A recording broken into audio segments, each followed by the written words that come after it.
I believe this belongs to you, Lord Alistair. It seems your secret is finally out. They said the Duke of Rochester never begged. Not for mercy, not for forgiveness, not for anything. And yet, on a cold Tuesday morning in March of 1814, he stood outside the door of the woman he had spent 2 years treating as little more than a transaction, and knocked. Twice, then a third time, with something unfamiliar trembling in his chest. Something that felt disturbingly like desperation.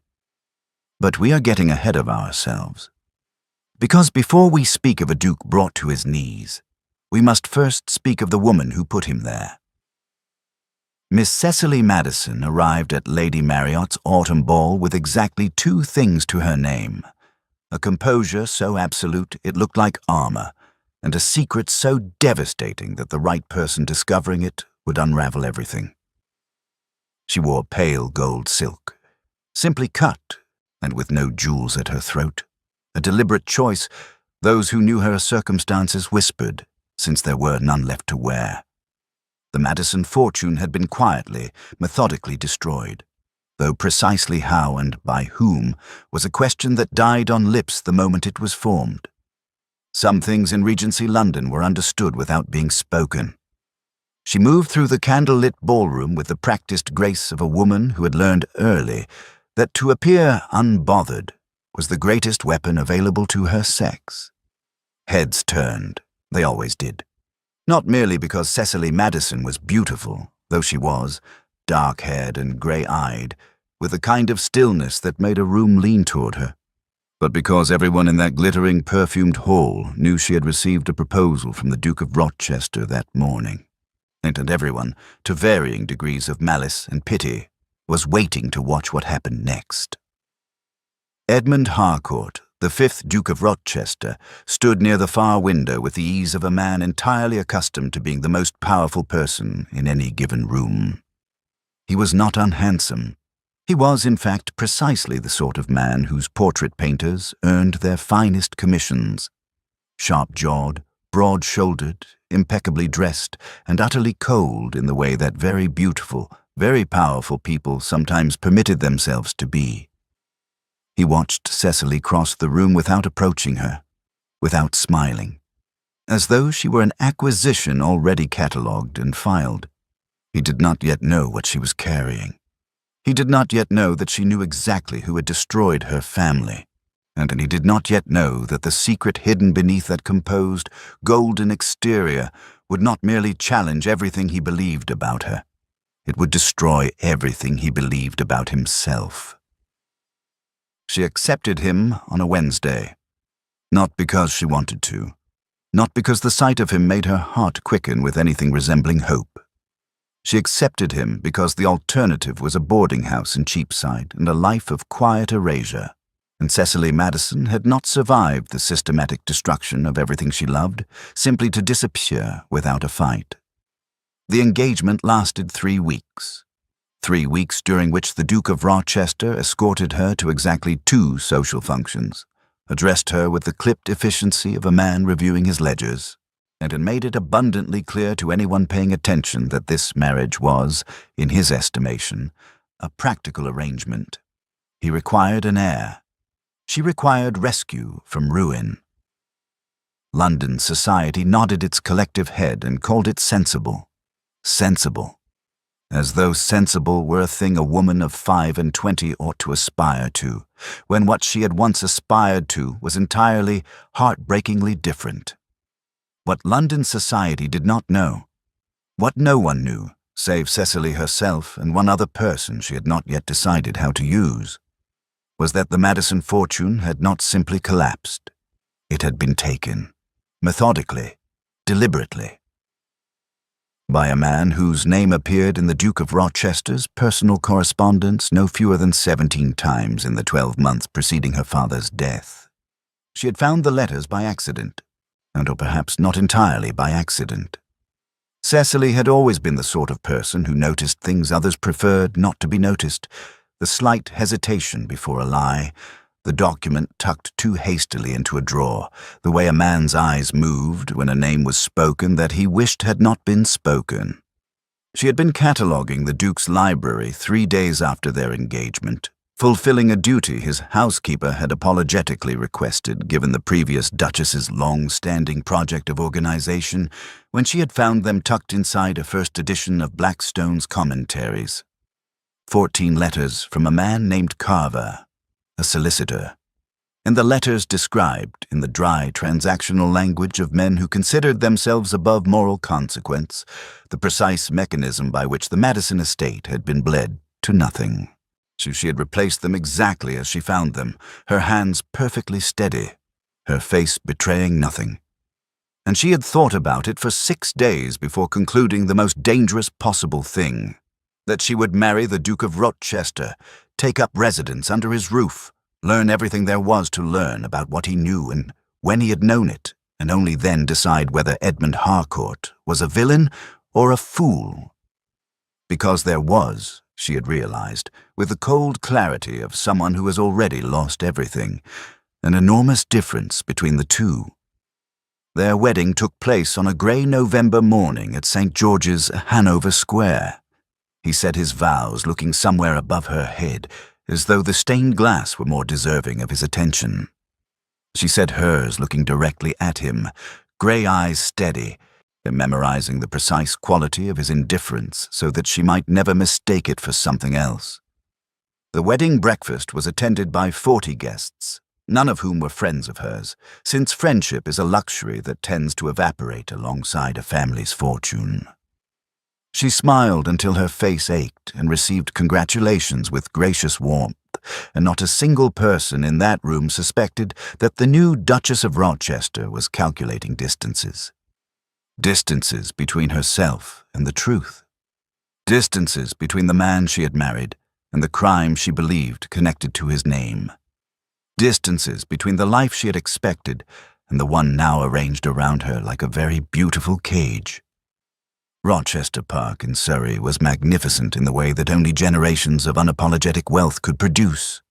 Sweeping stone facade, and parkland that seemed to breathe with self-satisfaction, interior so perfectly appointed that even the shadows appeared to have been arranged for effect.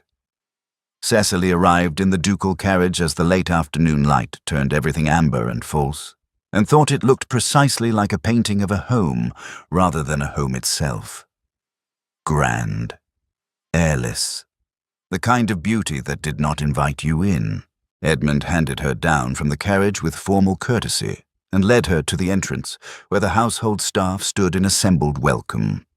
He introduced no one. He simply moved and expected to be followed, and she followed, because that was the agreed arrangement. A housekeeper named Mrs. Fairfax pressed Cecily's hand warmly and whispered that she would make certain her Grace wanted for nothing, and the genuine kindness in it nearly undid her. The first months were a study in civil distance.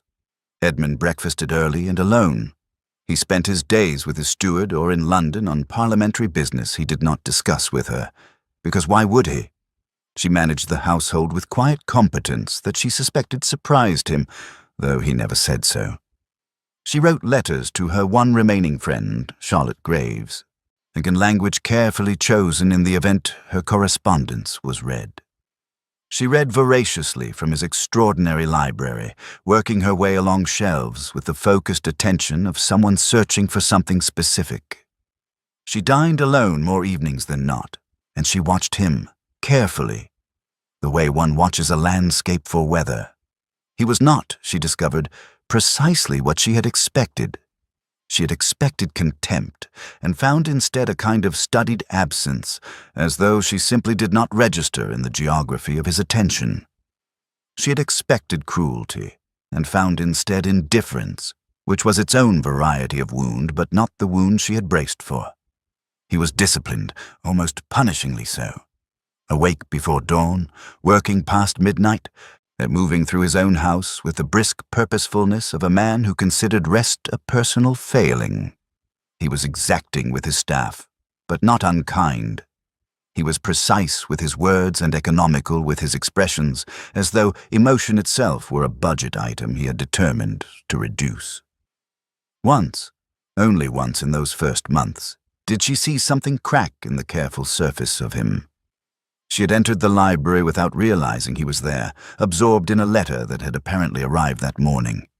He did not hear her, and for 30 full seconds, before he registered her presence and reassembled himself in an instant, she saw something on his face that looked terribly like grief. Raw and unguarded and quickly buried. He straightened, folded the letter, looked at her with the familiar cold composure, and said, I was not expecting you. Evidently, she replied and retreated. But she thought about that face for a long time afterward. Turned it over in her mind the way you turn over a coin, checking both sides before deciding its value. The shift, when it came, arrived through the most ordinary possible door. A dinner party. Lord and Lady Forsyth, neighbours of long standing, invited them for an intimate evening in December. Edmund could not plausibly refuse without remarking upon the state of his marriage, which his pride would not permit. So they went together, sat beside each other at table for the first time since their wedding, and were required by social necessity to perform something resembling a united front. She had not anticipated how disorienting it would feel to have his attention turned toward her in a public setting. He was, as she realized, quite a different man in company. Still contained, still precise, but engaged, genuinely engaged, when a subject interested him, which appeared to include political economy, agricultural reform, and the recent debate in the Lords over the Corn Laws. He argued with Lord Forsyth with a restrained passion that was entirely at odds with the blank formality she had come to associate with his face. At one point, Lady Forsyth asked Cecily her thoughts on the matter. Edmund glanced at her then, the first real look he had directed at her in weeks, and it carried an undisguised expectation of vague, feminine deflection. Instead, she offered a precise and quietly devastating argument about the effect of grain prices on rural poverty, drawing on 3 separate sources she had read in his library, and the silence that followed lasted perhaps 4 seconds. Edmund's expression shifted through something she could not name before settling back into neutrality. On the carriage ride home, he was quiet for a long time. Then he said, without looking at her, "Where did you read Malthus?" "Your library," she said. "3rd shelf from the top in the east alcove. You have an excellent collection." Another silence. Longer this time. Then, almost as though he were speaking to himself, "I did not know you had an interest in political theory." "You have not asked about my interests, Your Grace." He said nothing to that. But she noticed the following morning that a new chair had been placed beside the library fireplace. A better one, properly angled toward the light, with a small table beside it, precisely the right height for resting a book. Only he never mentioned it. Neither did she. But something had shifted infinitesimally in the architecture of their shared silence. December became January, and January brought with it a development that changed everything.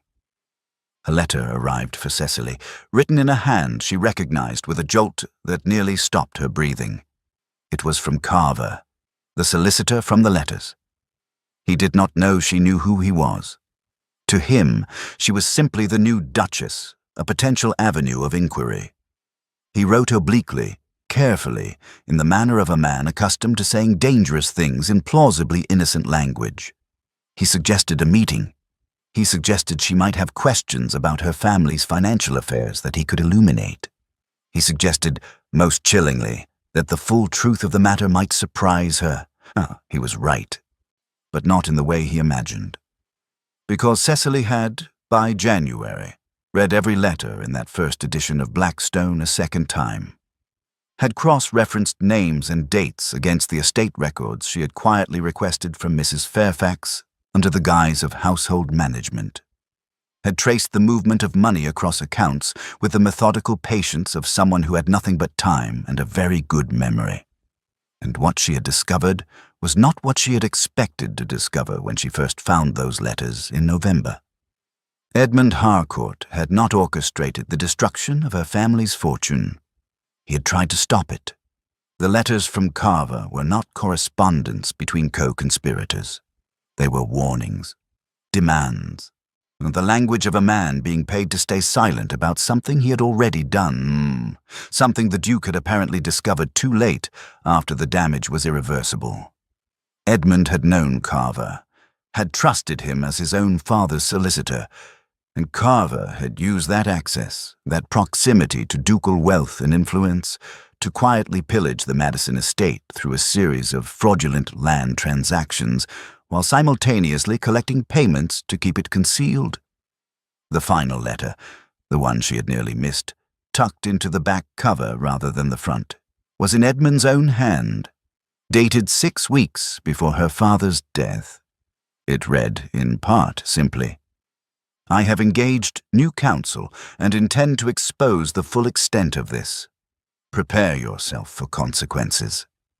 Her father had died of a sudden illness 3 weeks later. Cecily sat with this knowledge for 4 days, barely sleeping, barely eating, turning it over and over with the desperate thoroughness of someone unwilling to be wrong. Because the implications ran in 2 devastating directions at once. If Edmund had tried to stop it and failed, then he was not the man she had believed him to be. He was not a villain. He was something worse, in its own complicated way. He was a man carrying guilt for a crime he had not committed, but had failed to prevent, who had then compounded it by marrying the daughter of the man destroyed, without ever telling her what he knew. And if Carver was now writing to her, suggesting a meeting, it meant Carver did not know that she knew. It meant Carver still believed the secret was buried. It meant she was holding, in her quiet and carefully composed hands, the single piece of evidence that could bring him to justice, and perhaps, in doing so, also destroy the fragile, strange, almost something that had begun to grow between her and a man who had never once explained himself. She went to Edmund on a Thursday evening. Found him in his study past 10 o'clock as usual, the fire burning low, papers arranged with characteristic precision across his desk. He looked up as she entered with an expression that had long since lost its initial surprise at her appearances and had settled into something more complicated, something that, on a less guarded man, she might have called welcome. She set Carver's letter on the desk before him, without a word. He read it. Once, quickly. Then again, more slowly. When he looked up, his face had gone absolutely still in a way she recognized as controlled alarm rather than indifference. "Where did you get this?" His voice was very quiet. "He sent it to me directly," she said. "He believes I know nothing." "You should know nothing." A muscle worked in his jaw. "This man is dangerous. Yes, I know." She held his gaze steadily. "I also know about the letters in the Black Stone. The ones you wrote to him, the ones he wrote back. I've read them all, Edmund." The use of his Christian name landed between them like a stone into still water.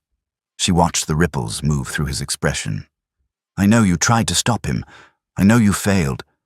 And I know that you have spent the entirety of our marriage sitting with that knowledge without once having the decency to tell me." The silence that followed was the longest of their marriage. A fire snapped in the grate. Wind moved against the study windows. Edmund set down Carver's letter with the exaggerated care of a man managing his own hands. Cecily. Her name in his mouth, unadorned by title, was something she had never heard before. It sounded different than she expected. Raw. "What I failed to prevent cost your father everything, cost you everything. There is no adequate explanation for why I did not—" "Try," she said, not unkindly. "Try explaining it." He did. Haltingly, with none of his usual precision, stumbling over words in a way that told her this was the first time they had been spoken aloud. Had he told her about discovering the fraud 18 months before their marriage, about the investigation he had quietly commissioned, about the terrible weeks during which the legal mechanisms moved too slowly and the damage outpaced them. He told her about her father's death and the guilt that had settled into him like a stone sinking in cold water. He told her that when the marriage contract had presented itself, an old arrangement between their families, written before any of this, he had honored it not as charity, as London assumed, but as inadequate, insufficient penance. As the only thing, he said, voice gone rough and strange, the only thing he could think to offer that might begin to constitute repair. "You should have told me," she said. "I know. On the day we married. Before. Yes, you should have told me what you knew." "I know." He met her eyes then, and what was in his face was not the cold self-possession she had catalogued across months of careful observation. It was something undefended and ashamed and painfully, recognizably human. "I was a coward. I could not find language for it that did not render me contemptible, and I was afraid." He stopped. Afraid of what? That you would leave.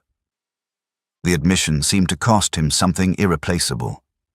That you would take the knowledge and the truth and whatever slim regard you had for me and walk out the door, and I would have no ground on which to ask you to stay. She looked at him for a very long time. The fire had burned down to embers. The study was very still. And Cecily Madison, who had been composed as armor since the night she arrived at Lady Marriott's ball with nothing but her steadiness and her secret, felt something inside her shift permanently out of its defensive position. "I'm not leaving," she said quietly. "But I'm also not forgiving you tonight. There is a distinction, and I need you to understand it." He nodded once, with the gravity of a man accepting a just verdict. "What I need," she continued, "is for us to finish what you started 18 months ago. Together.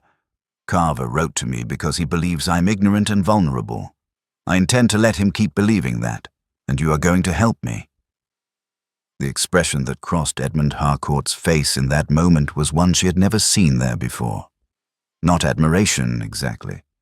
Something beyond admiration. Something that looked rather like a man discovering, too late and too suddenly, that the woman he had underestimated at every possible turn was the most remarkable person he had ever met. "Yes," he said. Simply, without hesitation. It took 6 weeks. 6 weeks of carefully composed letters, orchestrated meetings, and evidence gathered with the precision of people who had learned in their different ways the cost of being unprepared. Edmund's new counsel was sharp and tenacious. Cecily's grasp of the financial details was, as Edmund told her quietly one evening with an expression approaching wonder, more thorough than his own. They worked side by side in the study past midnight more than once, and somewhere in the practical intimacy of shared purpose, till the walls between them dissolved in a way that grand declarations never could have managed. Carver was arrested on a Wednesday in February. The case against him was, by that point, unanswerable. It was only afterward, standing in the entrance hall of Rochester Park as Edmund's solicitor departed with the last of the documents, that Edmund turned to face her with an expression she had been watching cautiously for weeks now, wondering when it would resolve itself into something nameable. "I owe you an apology that I have owed since before our marriage," he said. "Not for Carver, not for the fraud, for the way I treated you after, the indifference, the absence. Marrying you as though you were a debt to be settled rather than a person to be known. You deserved better than I was capable of giving you, and I gave you less than you deserved regardless. Edmund, let me finish." He crossed the hall toward her, and she held very still, heart doing something undignified beneath her composure. "I've been telling myself for 2 years that guilt was the reason I married you. And perhaps it was, at the beginning. But it is not guilt that makes me want to know what you think about every book you read. It is not guilt that makes the house feel different when you are in it. It is not guilt." He stopped just in front of her, and his voice dropped to something low and unguarded and entirely unducal. It is not guilt that makes me hope, with an urgency I find thoroughly inconvenient, that you might one day look at me the way I have, apparently, catastrophically, begun to look at you. Outside, so the first tentative green of early spring was pushing up through the parkland frost. Inside the hall, Cecily looked up at the man who had failed her and known it, who had held his guilt like a stone for 2 years and called it honor, who had finally, imperfectly, chose truth over pride and found that she had been choosing the same thing all along. "You are looking at me right now," she said softly. "I have been watching you do it for weeks." The kiss was nothing like their wedding. That had been ceremony. This was choice. His hands framing her face with a tenderness that bore no resemblance to the man who had watched her cross a ballroom like an item on an inventory. Her own hands gripping the lapel of his coat with rather more force than she had anticipated needing. When they finally separated, both somewhat undone, Edmund pressed his forehead to hers with a shaky exhale that sounded like the release of something long and heavily held. "I'm sorry," he said against her hair, "for all of it." "I know," she said. And she meant it. In the spring of 1815, a notice appeared in the Morning Post announcing that the Duke and Duchess of Rochester would be receiving guests at Rochester Park for the season. Those guests who had attended Lady Marriott's autumn ball in 1813 noted with some interest that the Duchess appeared rather transformed from the pale, armored creature who had accepted a cold proposal. She was, by all accounts, radiant, which is what people say when they mean a woman has been genuinely loved and has allowed herself to believe it. She was seen frequently in conversation with her husband at social gatherings, their exchanges animated and occasionally heated in the manner of two people who consider intellectual disagreement a form of intimacy. She was writing, it was rumored, a very long and serious study of Regency property law and its effects on women of diminished fortune. The Duke, for his part, was seen more than once abandoning a conversation with a parliamentary colleague to cross a room simply because his wife had entered it. London observed this with the fond condescension society reserves for men who have been thoroughly and deservedly humbled by love, and agreed it suited him enormously. Carver was convicted in March and transported. His confession, such as it was, contained one detail that Cecily had not known, the one final piece of information that made her cry briefly and privately into Edmund's shoulder on the evening she learned it. Her father, in his last weeks, had known someone was trying to help him, had written in his journal, in the cramped and tired hand of a man running out of time, that he believed the Duke of Rochester to be a man of integrity, whatever the outcome. He had not been wrong. He had simply been too early. Edmund read that journal entry standing in the library beside his father's portrait, and Cecily watched him quietly from the doorway, giving him the space a man needs to grieve things that have waited too long for resolution. After a while, he reached out and took her hand without looking at her, and she wove her fingers through his, and they stood there together in the fading afternoon light. The two people who had found each other through loss and silence and the slow, stubborn work of choosing honesty over pride. It was not a perfect love story. It was better than that. It was a true one. And if you found yourself gripped by Cecily's courage or undone by Edmund's long overdue moment of reckoning, then you are exactly the kind of person this channel was made for. We tell stories here about love that costs something, about women who survive with their dignity intact, and men who earn redemption rather than simply receiving it. If that sounds like your kind of evening, subscribe. Because the next story is already waiting for you, and it begins with a letter that was never meant to be found.